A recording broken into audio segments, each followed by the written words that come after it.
Watch obtaining email messages from Peter Strzok showing he requested to keep his security clearance after being added to special counsel Robert Mueller's team.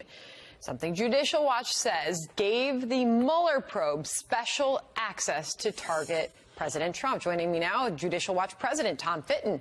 So, Tom, did it? Oh, it sure did. Strzok wouldn't have asked for it if he didn't think it would be useful in his new job. He had to get approval from his supervisor, Bill Price-Sipp, who agreed to it. So he wanted the authority to issue national security letters, which essentially are secret requests for information that fall short of needing Congress or court approval. He also wanted, and he said that this was essential, which is very unusual.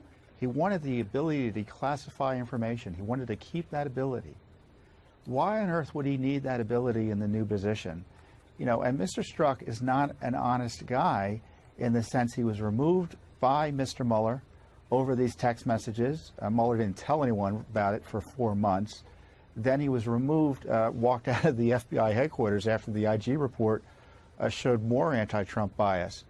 You know, so given what he was doing and the lack of trust we have in what he was doing, we should be asking, why was it he needed this essential effort, this essential power to declassify information, issue national security letters? What was he doing for Mueller's team? I mean, that's the big question. And that the corruption around Strzok has infected the Mueller operation. Few want to talk about it. Mueller needs to be asked directly about it.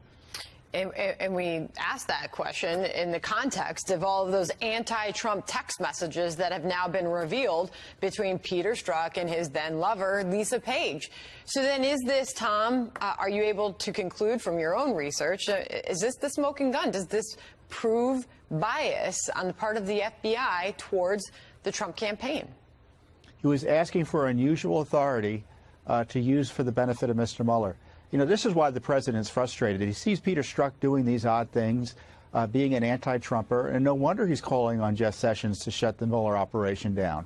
When you have folks like that, folks like Mueller, who obviously was behind the FISA warrants that are so outrageous, and having this agenda against Trump, getting this special dispensation to take all the authority he had as #2 counterintelligence official and move it into the Mueller operation for who knows what purposes. We can't trust what he was doing.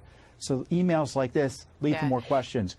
So, and you're referencing one of the tweets from the president this morning saying that the Attorney General, Jeff Sessions, should stop the rigged witch hunt right now. He sent that one before the latest of a series of tweets, Tom, in which he says this: Russian collusion with the Trump campaign, one of the most successful in history, is a total hoax. The Democrats paid for the phony and discredited dossier, which was, along with Comey, McCabe, Strzok, and his lover, the lovely Lisa Page, used to begin the witch hunt. Disgraceful. Final thoughts from you. And the president's right on target. There's no evidence of collusion. Mueller has issued 3 indictments about what the Russians were doing. None of those indictments reference no collusion with any Americans. In many ways, Mueller's job's over. Judicial Watch President Tom Fitton joining us this morning. Thank you. Judicial Watch obtaining email messages from Peter Strzok showing he requested to keep his security clearance after being added to special counsel Robert Mueller's team. Something Judicial Watch says gave the Mueller probe special access to target President Trump. Joining me now, Judicial Watch President Tom Fitton. So, Tom, did it?